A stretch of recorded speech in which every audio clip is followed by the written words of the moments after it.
Hello मेरे प्यारे दोस्तों। यह कहानी कैसी तेरी मोहब्बत पार्ट 28 है। उम्मीद करती हूँ कि आपको मेरी कहानी पसंद आ रही होगी। चलिए हम इस कहानी में आगे बढ़ते हैं। जैसे ही आध्या हलवे की प्लेट लेकर कमरे के अंदर दाखिल हुई, तभी अभय के मोबाइल की रिंग बजी। उसने स्क्रीन पर नंबर देखा और उसकी आंखों में गहराई उतर आई।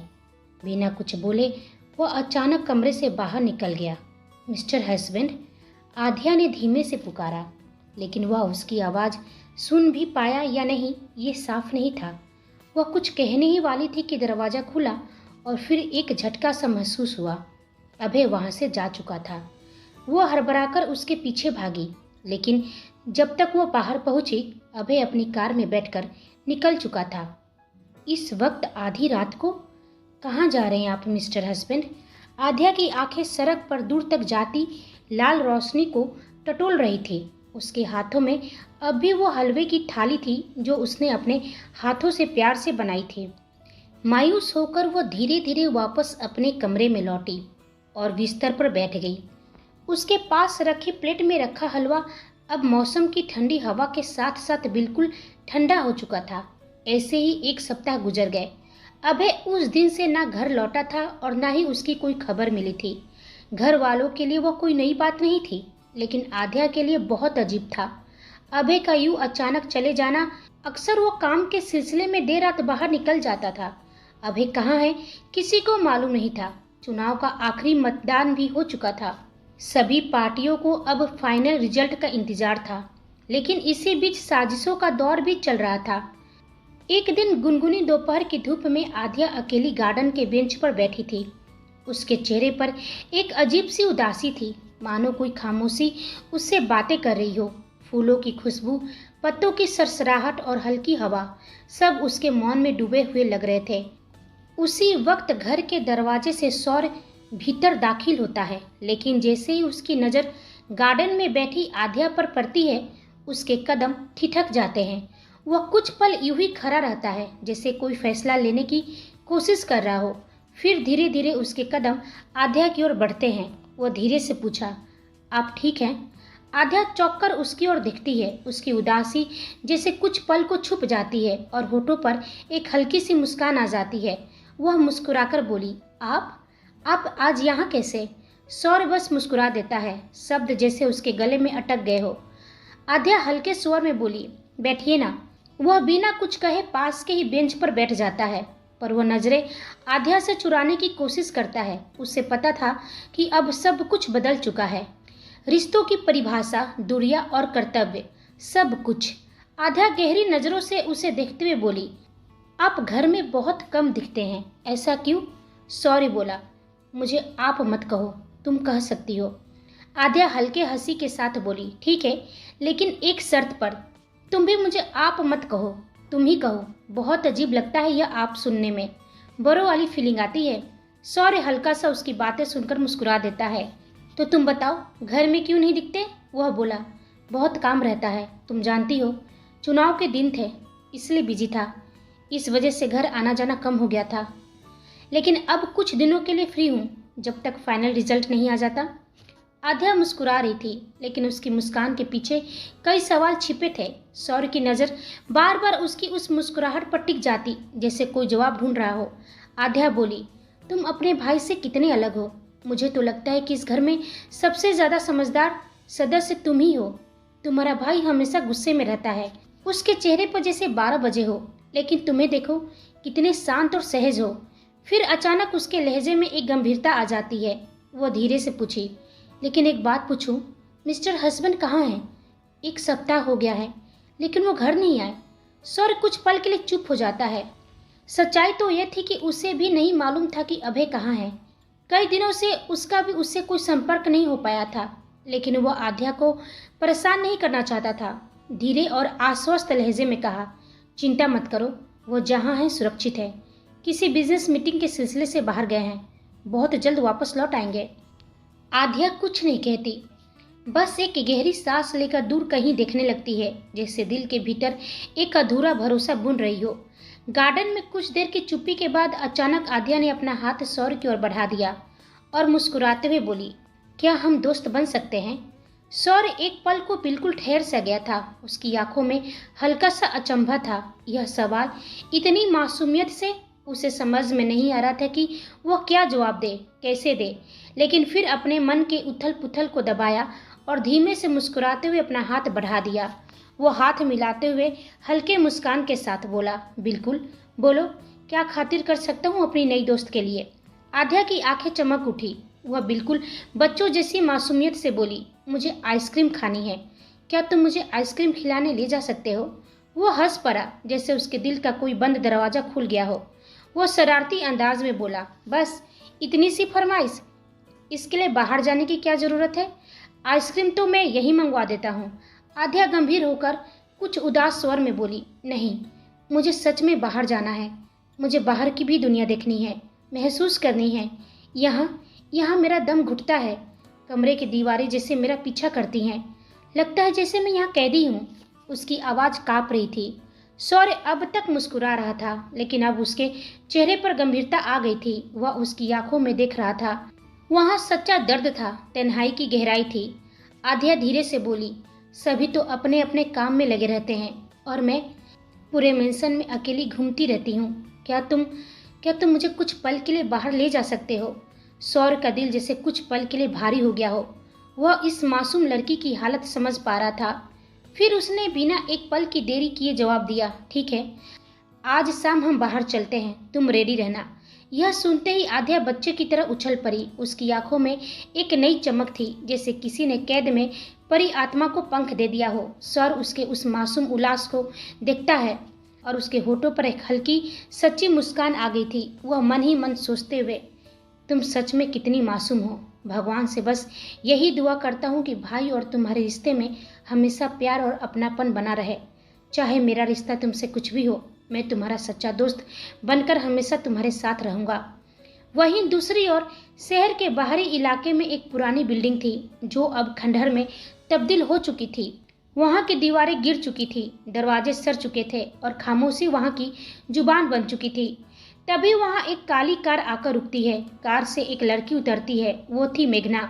उसकी चाल में घबराहट भी थी, आंखों में बेचैनी। वह बिना रुके खंडहर के अंदर दाखिल हो जाती है। भीतर घुप अंधेरा था, लेकिन किसी के मौजूद होने का एहसास हर दीवार से टकराकर गूंज रहा था। तभी कोने से एक परछाई उभरती है। पूरे बदन पर काला बुर्का था, चेहरा पूरी तरह से ढका हुआ था। उसकी चाल, उसकी मौजूदगी बता रही थी कि वह कोई महिला है, लेकिन चेहरा अंधेरे में भी रहस्य ही बना रहा। मेघना उस रहस्यमयी महिला के सामने खड़ी थी।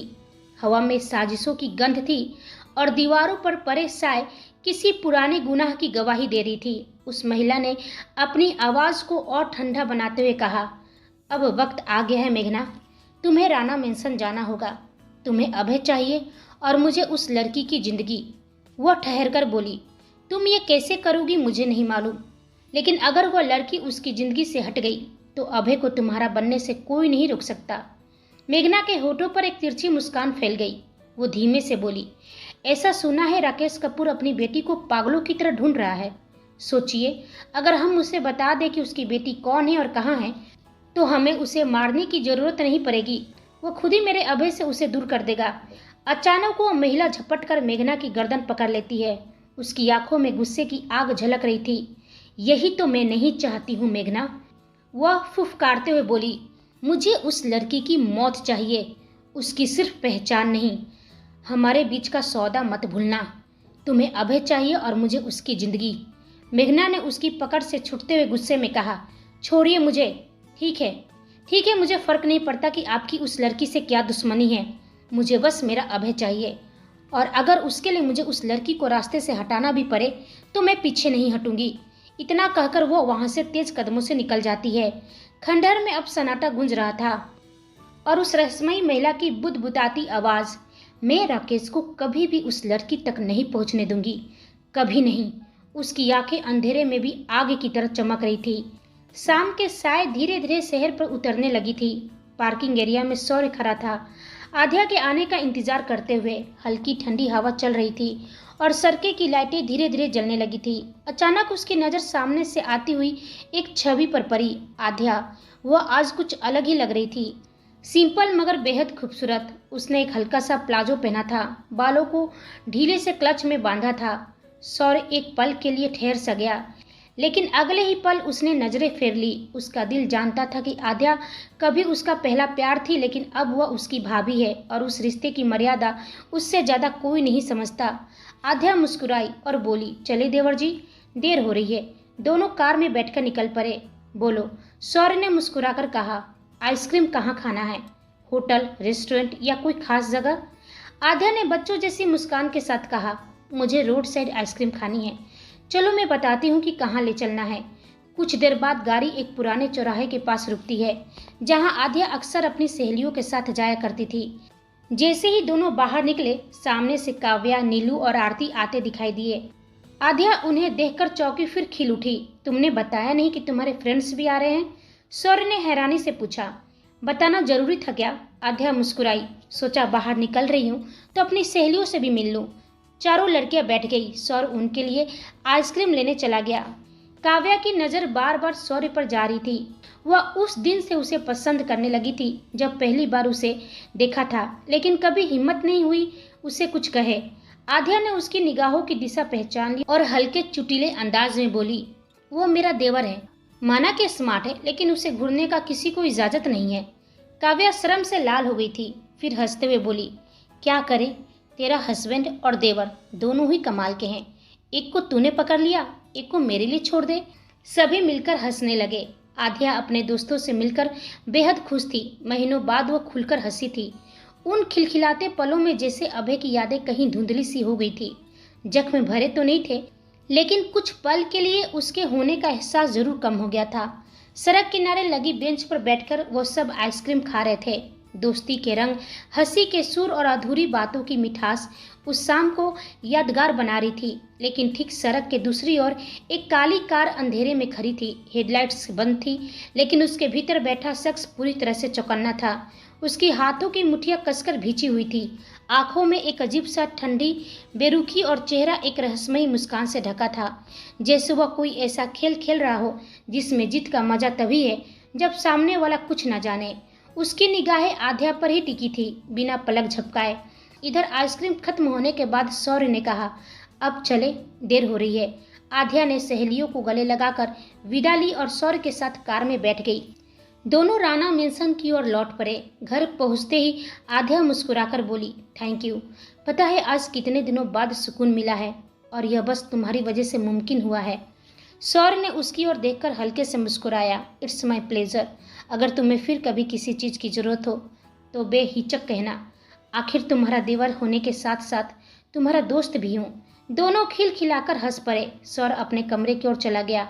आद्या भी बिना कहे मुस्कुराते हुए अपने कमरे की ओर बढ़ गई। लेकिन उसी समय उस रहस्यमयी काली कार के शीशे पर एक सिगरेट की हल्की चिंगारी चमकी।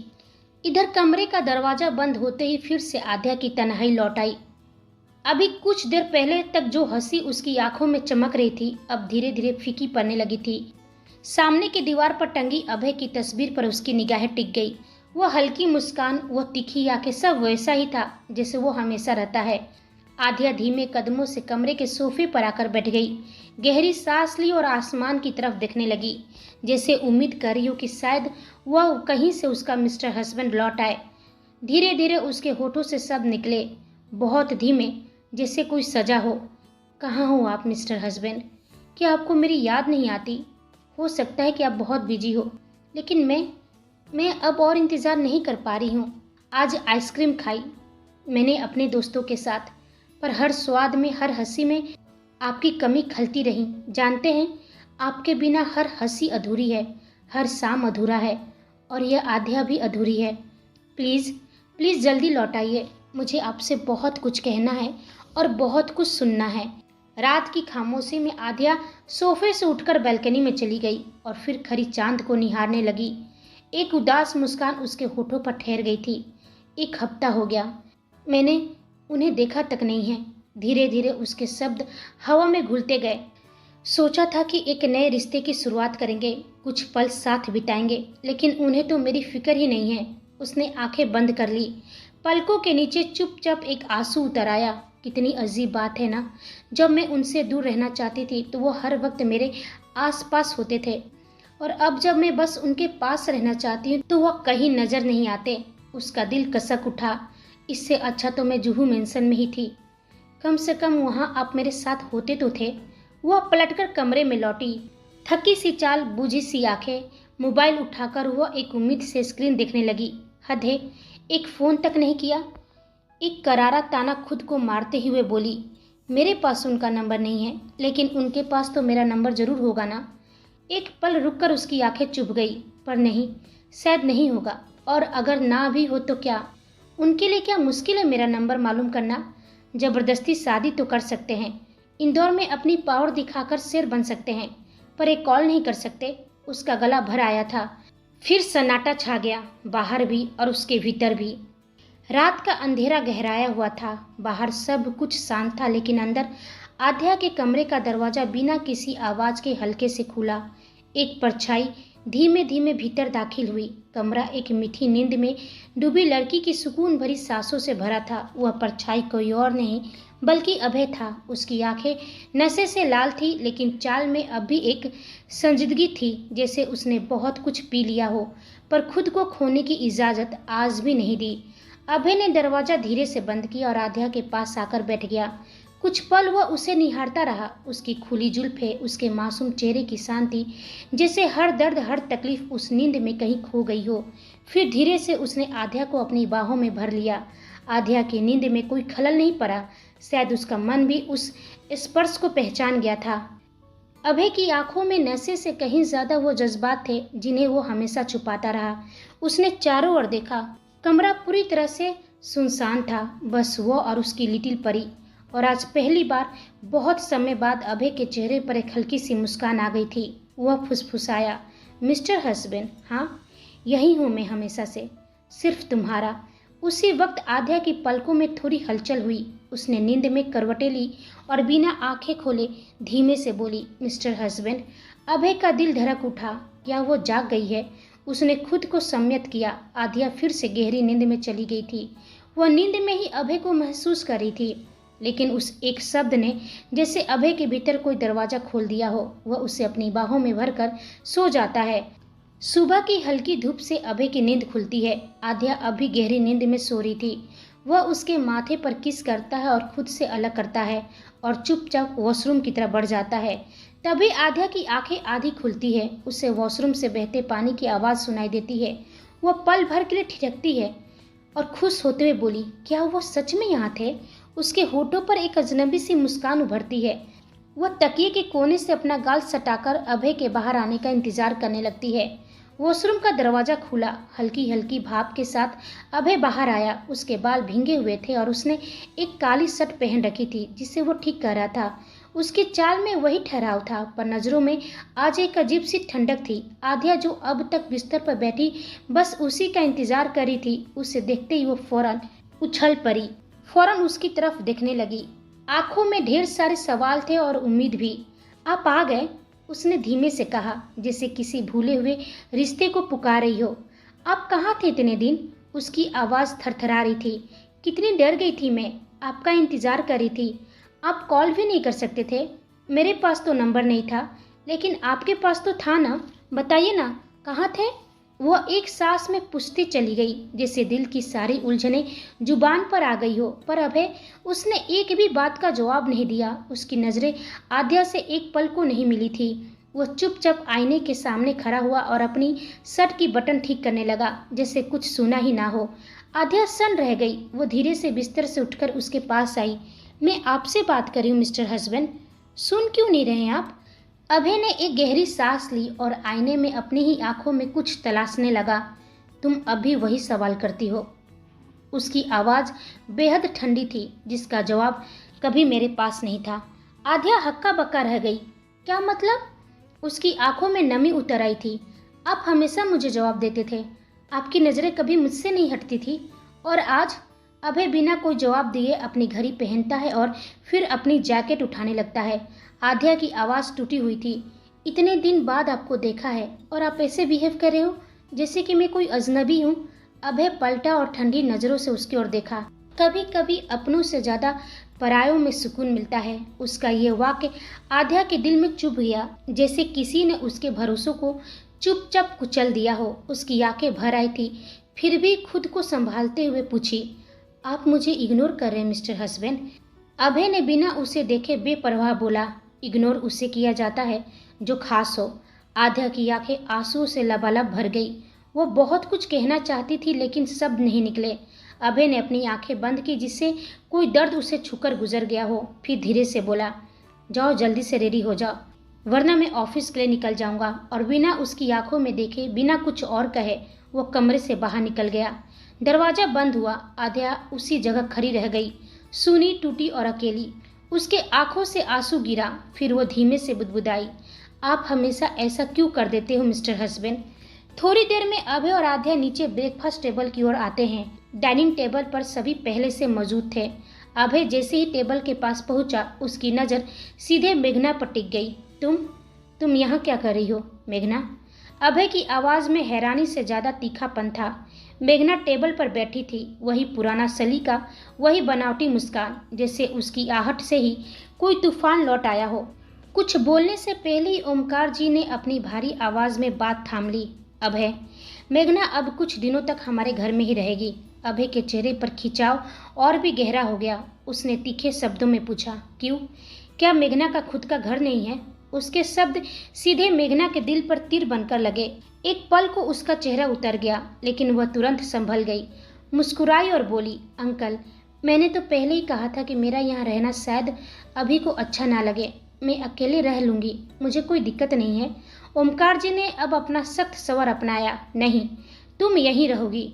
फिर वो अभय की ओर मुड़े, विजेंद्र इन दिनों दिल्ली गया है काम से। ऐसे में मैं नहीं चाहता था कि मेघना अकेले रहे, और मुझे नहीं लगता कि इसमें किसी को कोई दिक्कत होनी चाहिए। एक पल को सब शांत हो गया और वह फिर बोले, आज तुम मुझसे सवाल कर रहे हो अभय? ओमकार जी की आवाज़ भारी होती चली गई। एक समय था जब तुम खुद चाहते थे कि मेघना इस घर का हिस्सा बने। तुम दोनों का रिश्ता तुमने ही उसे शुरू किया था, लेकिन फिर एक दिन यूं ही कोई तुम्हारी जिंदगी में दस्तक दे गई और तुमने पुराने रिश्ते से मुंह मोड़ लिया। उनकी नज़रें अब आध्या की ओर थी। उन शब्दों ने आध्या को अंदर तक हिला दिया। उसके चेहरे से रंग उतर गया था, उसकी पलकों में नमी उतरने लगी, लेकिन उसने कुछ नहीं कहा। बिना किसी प्रतिक्रिया के चुपचाप पलटी और रसोई की तरफ बढ़ गई। उसकी चाल धीमी थी, लेकिन अंदर बहुत कुछ टूटा था। मेघना ने मन ही मन सोचा, अब आएगा मजा। अभी तुमने मुझे बहुत जख्म दिए हैं, अब मेरा बदले का खेल शुरू हो चुका है, और अपनी इस लिटिल परी को बहुत संभाल कर रखना। उसकी आंखों में अब आग थी, उसकी मुस्कान एक खामोश चाल की शुरुआत कर चुकी थी। क्या होगा कहानी में आगे? क्या अभय मेघना के आने का इरादा समझ पाएगा? क्यों अभय का बदला व्यवहार आध्या को हैरान कर रहा था? यह हम सब जानेंगे अगले भाग में। तब तक आप हमारे चैनल के साथ बने रहिए। लाइक, शेयर, कमेंट और सब्सक्राइब करना बिल्कुल ना भूलें। आप सभी को मेरी कहानी सुनने के लिए धन्यवाद।